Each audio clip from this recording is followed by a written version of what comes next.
皆さんこんにちは。今日も最新のウクライナ情勢について、公開情報をコンパクトにまとめて地図を使って、いち早くわかりやすくお届けします。よろしくお願いします。チャンネル登録して通知をオンにすると、動画公開時に連絡が来ます。過去の動画も再生リストから合わせてご覧ください。ウクライナ情勢。ロシアがキーウに侵攻してから1150日になりました。まずは全般的な事柄です。先ほど公表されたウクライナ軍の参謀本部の最新の発表によると、ロシア軍の損失は兵士1530名、戦車8両、装甲戦闘車40両、砲88門、多連装ロケット1両、防空システム1機、ドローン140機、その他車両363両となっています。戦線全体では92回の地上戦の報告があり、ロシア軍はウクライナ軍の戦術を参考に新しい戦術を使って各所で前進を図っているほか、ザポリージャ方面で大規模な機械化攻撃を行いました。戦況図と並んでよく見られているウクライナとロシア情勢のニュースコーナーです。YouTube のチャプター機能で必要なところを見ることもできます。1番目。ゼレンスキー大統領は情報機関からデータを受け取ったとして中国がロシアに武器を供給していると述べました。詳細について来週議論するとのことですが、情報データによると中国がロシア領内で火薬や大砲に関する何らかの兵器製造に携わっていると考えていると述べ、喜ばしいものではないと付け加えました。2番目。アメリカとウクライナは、いわゆる鉱物協定に署名する意思があることを確認する覚書に署名しました。内容は明らかになっていませんが、署名はアメリカのベッセント財務長官とウクライナのスビリデンコ経済大臣で行われ、スビリデンコ経済大臣は、ウクライナ復興投資基金が準備され、インフラの整備と互恵的なパートナーシップのきっかけとなると述べました。3番目。4月19日の復活祭を前に停戦協議が進んでいるようです。トランプ大統領は、イタリアのメローニ首相と会談後の記者会見で、ウクライナ停戦に対するロシアからの回答を今週聞く予定だと述べ、事実上、祝日前の今日を期限として設定しました。また、パリのエリゼ宮殿では、ウクライナ、アメリカ、フランス、英国、ドイツの代表団による交渉が行われ、ウクライナからデルマーク大統領府長官とウメロフ国防相、アメリカからはルビオ国務長官とビトコフ、ケロッグ両特使、欧州各国からは首脳顧問が出席しました。内容は明らかになっていませんが、キース・ケロッグ氏は非常に生産的と SNS に投稿し、ウクライナ最高会議のゴンチャレンコ議員は4月20日に全面停戦を宣言する可能性を議論していると述べています。一方、クレムリンのペスコフ報道官は、交渉プロセスに問題がある。事態はかなり困難な状況で進んでいると述べました。4番目。ロイターは、インドがこれまでロシア製の兵器を購入してきた国々に、インド製の兵器を売り込んでいると伝えています。記事では、15人の関係者の話として、世界最強を謳ってきたロシアの兵器が実戦で役に立たないことが明らかとなり、インド政府はアルメニア、アルジェリア、モロッコ、タンザニア、アルゼンチンなどロシア製兵器を購入した国をターゲットに、インド製兵器武器を売り込んでいます。最大のセールスポイントは価格の安さで、ヨーロッパの砲弾が1発3000ドル45万円であるのに対し、インド製はその10分の1の300ドルとのことです。それだけでなく、インド政府は低利融資もセットにして武器を売り込んでいて、次々と契約を成立させています。各国もロシア製兵器の代わりを求め、孤立し、弱く、リスクの高いロシアに依存したくないとのことです。記事では、インドはロシアを背後から攻撃し、ロシアは世界の兵器市場でも敗北したと締めくくっています。それでは、各地域の戦況です。戦況の変化のあるところを中心にお伝えします。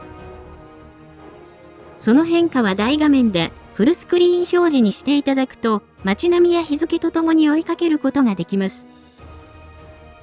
説明にあたり、この分野で起きた様々な事案を参考に、ルジアンやルシアン軍など、YouTube に適した表現を使っています。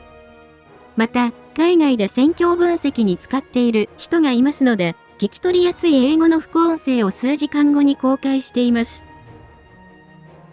北東部、スームイ、クルスク、ハルキウ方面。ルシアン軍が侵攻の目標としているスームイからクルスク、ベルゴロド、ハルキウ方面の戦況についてお伝えします。作戦に影響を与えるスームイの天気は曇り。最高気温21度、最低気温11度。今日の天気予報は晴れとなっています。今後1週間以上晴れの日が続きます。この方面でルシアン軍は、クルスク方面で10回の攻撃と19回の空爆、ハルキウ方面で2回の攻撃を行いました。クルスク方面、ベルゴロド方面。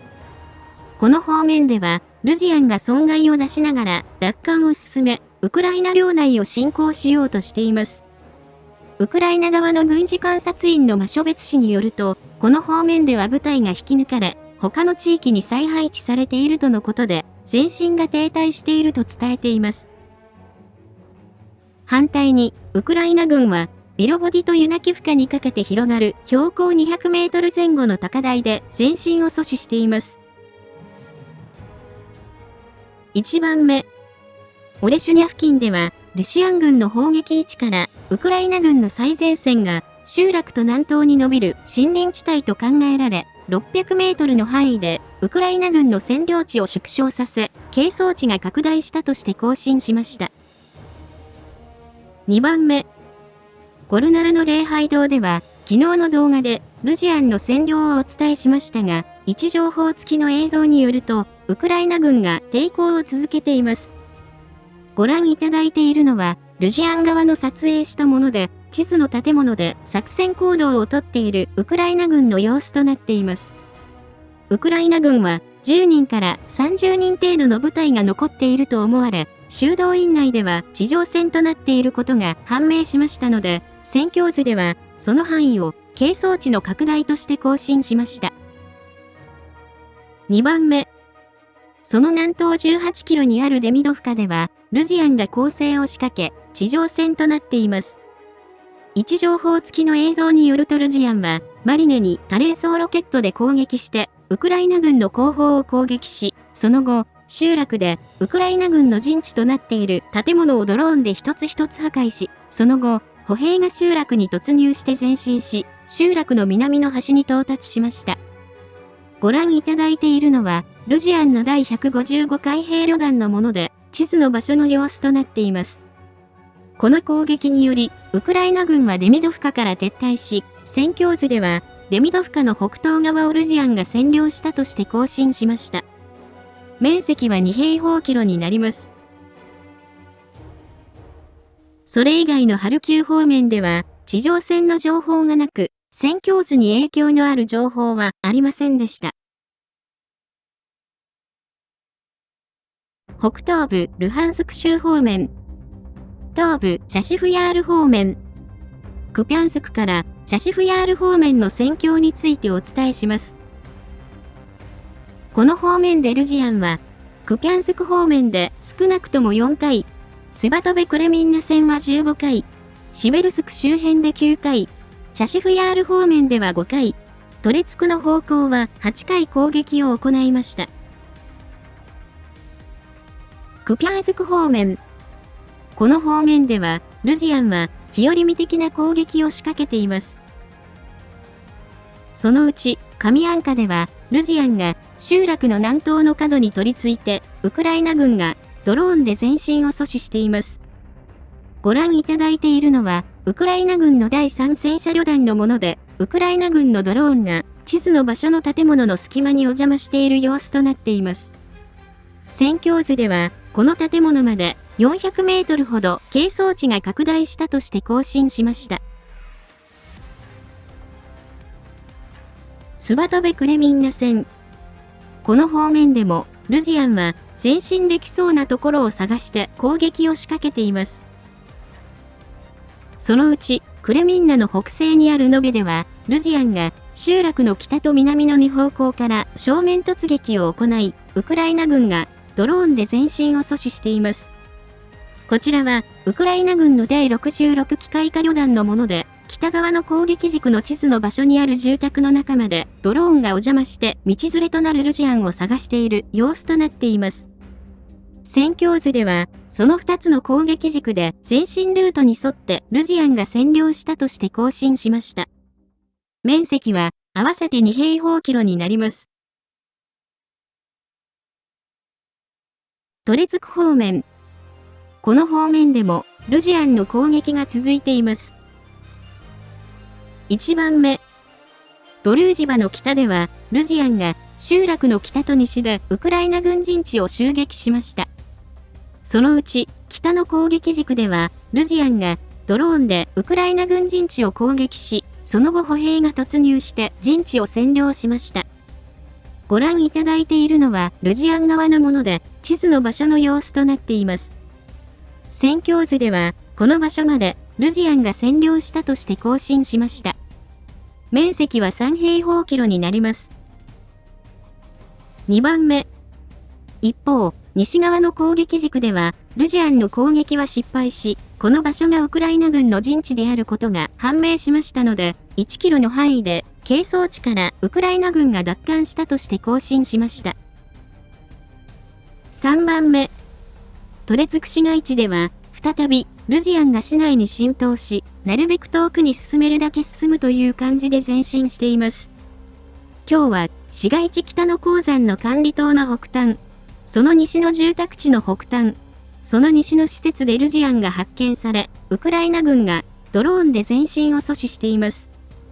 ご覧いただいているのは、北の鉱山の管理施設の様子で、ウクライナ軍の第100機械化旅団のものとなっています。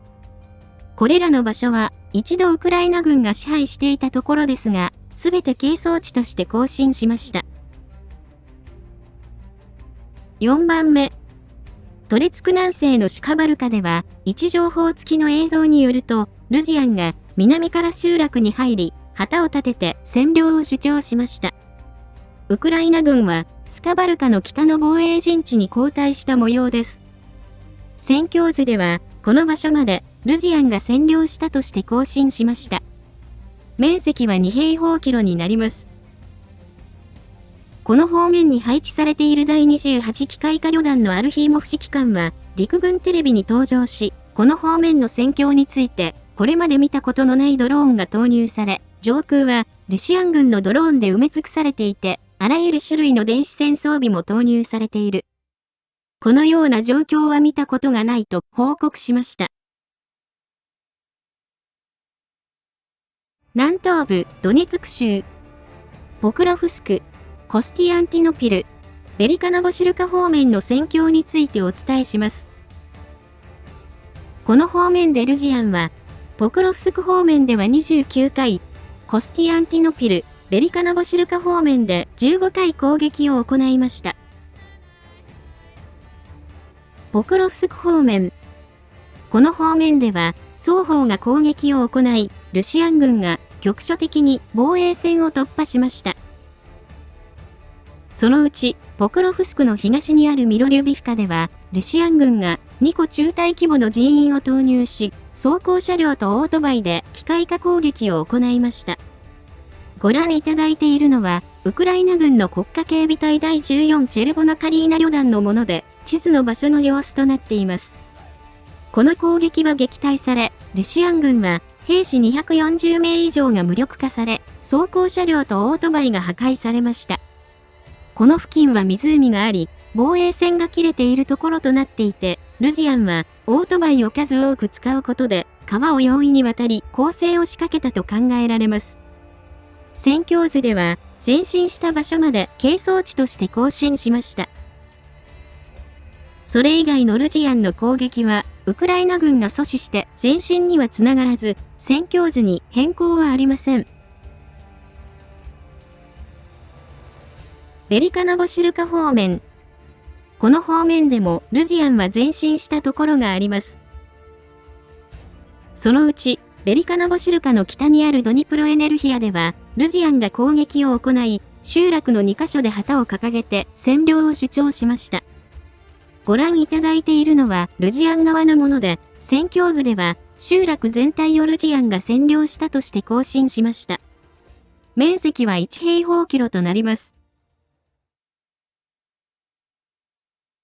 南部ザポリージャ州、南部ヘルソン州。これらの方面でルジアンは9回攻撃を行いました。オリヒウ方面。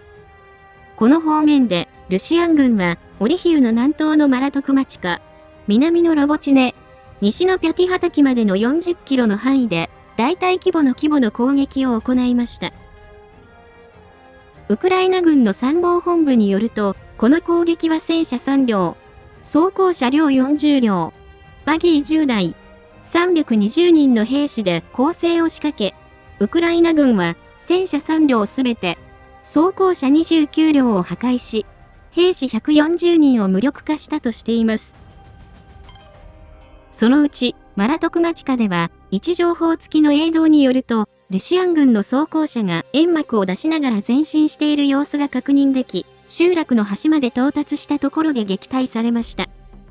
また、ロボチネとコパニでは、ルシアン軍の攻撃は、地雷により前線に到達することができませんでした。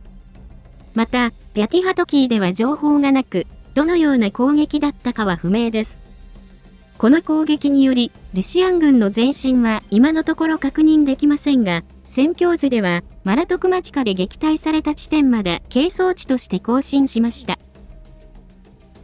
この攻撃は、数ヶ月かけてルシアン軍が準備したと考えられ、今後も残った部隊を再度投入して攻撃を仕掛ける可能性があります。